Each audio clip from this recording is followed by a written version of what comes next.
Assalamualaikum warahmatullahi wabarakatuh. Saya Septiatri Rahmania dengan NIM 19060126. Saya akan membahas tentang pemikiran ekonomi pada masa praklasik. Yang pertama yaitu pemikiran-pemikiran ekonomi zaman Yunani kuno. Sebenarnya persoalan ekonomi sama tuanya dengan keberadaan manusia itu sendiri. Namun bukti-bukti konkret hanya terlihat pada zaman Yunani kuno. Kata ekonomi sendiri berasal dari bahasa Yunani yaitu yang terdiri dari kata oikos dan nomos, yang berarti pengaturan atau pengelolaan dalam rumah tangga. Istilah tersebut berasal dari Xenophon, seorang filsuf Yunani. Pada masa Yunani kuno, memang pembahasan ekonomi masih merupakan bagian filsafat, khususnya filsafat moral. Pemikiran tentang ekonomi pada waktu itu sering dikaitkan dengan rasa keadilan, kelayakan, atau kepatutan yang perlu diperhatikan dalam rangka menciptakan suatu masyarakat yang adil dan makmur secara merata. Gagasan Plato tentang ekonomi timbul secara tidak sengaja, tentang keadilan dalam negara yang adil. Dalam negara yang ideal, kemajuan tergantung pada pembagian kerja yang timbul secara alamiah dalam diri manusia. Oleh orang-orang memiliki sifat-sifat yang berbeda, sehingga pembagian pekerjaan yang diminati pun memiliki beragam jenis. Ada 3 jenis pekerjaan menurut Plato, yang terdiri diantaranya yaitu penguasa, tentara, dan para pekerja. Hanya pekerja atau golongan ketiga yang dapat memiliki harta dan dapat mengumpulkan harta, sementara penguasa dan tentara tidak memiliki hak untuk memiliki harta. Hal itu disebabkan supaya tentara dan para penguasa mengabdikan diri pada negara untuk menghindari hal-hal yang bersifat negatif seperti ketamakan untuk memiliki harta yang berlebihan. Plato memiliki beberapa orang murid. Nah, salah satunya adalah Aristoteles. Aristoteles dapat memiliki pandangan yang berbeda dengan Plato. Aristoteles dapat dikatakan adalah orang pertama yang memiliki pandangan tentang perekonomian adalah ekonomi adalah bidang tersendiri dan tidak dapat digabungkan dengan bidang-bidang lainnya. Aristoteles juga merupakan orang pertama yang meletakkan tentang teori nilai dan teori harga. Jasa Aristoteles yang paling besar dalam ilmu ekonomi adalah pemikirannya tentang pertukaran barang dan kegunaan uang dalam pertukaran barang tersebut. Menurutnya, kebutuhan ekonomi tidak terlalu banyak, tetapi keinginan manusia yang relatif tidak terbatas. Dalam mengamati proses ekonomi, Aristoteles membedakannya dalam 2 cabang, yaitu kegunaan dan keuntungan. 2. Pemikiran kaum skolastik. Walaupun persoalan ekonomi sudah ada sejak zaman purbakala, namun analisis tentang perekonomian baru ada sejak abad ke-15. Menurut Lander, baru abad ke-15 para petani ketika masyarakat petani Eropa mulai memproseskan industrialisasi cabang ilmu sosial yang berhubungan dengan munculnya analisis ekonomi. Pada zaman pertengahan, ajaran-ajaran gereja memang jauh lebih dominan dibandingkan dengan ekonomi. Asumsi-asumsi mereka adalah bahwa kepentingan ekonomi adalah subordinal dari perekonomian dan bahwa perilaku ekonomi adalah salah satu aspek perilaku pribadi yang terkait dengan aturan-aturan moralitas.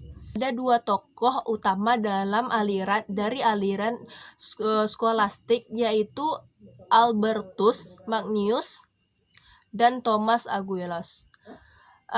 Albertus Magnus adalah seorang filsuf religius dari Jerman. Salah satu pandangan yang terkenal adalah pemikirannya tentang harga yang adil dan pantas. Tokoh kedua yaitu Thomas Aquinas adalah seorang teknologi dan filsuf Ridilia. Selain pengikut Albertus, ajaran-ajaran Thomas juga dipengaruhi oleh pandangan-pandangan Aristoteles serta ajaran Injil. Dalam bukunya Summa Theodosian, Aquinas menjelaskan bahwa memungut bunga sama dengan halnya menjual sesuatu yang tidak ada. Kalau diperhatikan, pandangan Thomas Aquinas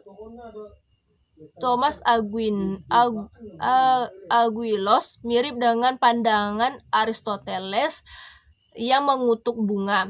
Akan tetapi Aristoteles dan Thomas saat ini tidak dapat dipakai lagi. Ketiga yaitu era merkantilisme.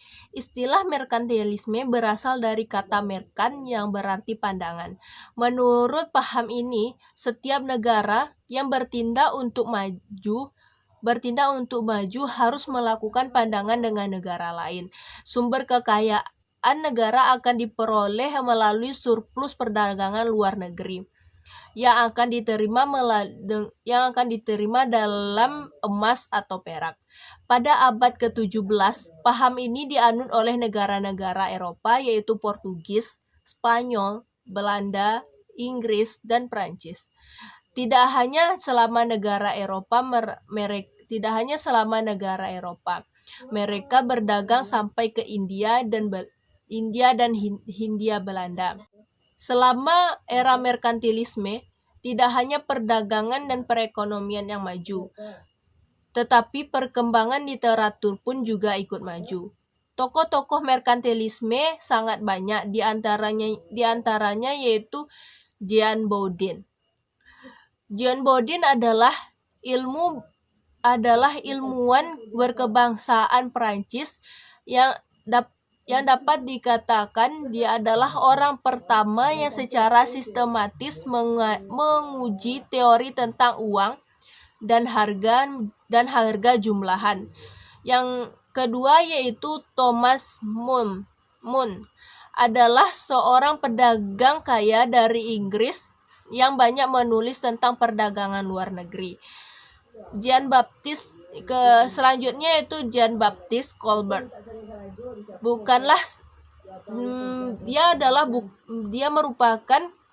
Dia tidaklah seorang ahli ekonomi, melainkan pejabat negara Prancis dengan kedudukan sebagai menteri utama di bidang ekonomi dan keuangan dalam pemerintahan Raja Louis IV.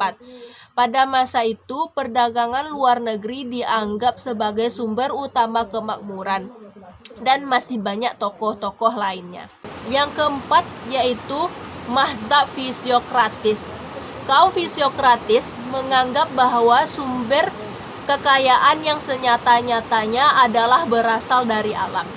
Hal ini menyebabkan aliran ini dinamai fisiokratis, yaitu terdiri dari kata fisik, yaitu alam, dan kration atau kratos, yaitu kekuasaan, yang berarti mereka percaya pada hukum alam. Kaum fisiokrat percaya bahwa sistem perekonomian juga mirip dengan alam yang penuh dengan harmoni. Dengan demikian, setiap tindakan manusia dalam memenuhi kebutuhan masing-masing juga akan selaras dengan kemakmuran masyarakat banyak. Pemerintah tidak perlu campur tangan dalam perekonomian, dikarenakan alam akan bekerja dengan sendirinya hingga mencapai suatu keseimbangan dan keselarasan dalam masyarakat banyak. Tokoh mazhab ini salah satunya adalah Adam Smith, dan yang paling utama adalah Francis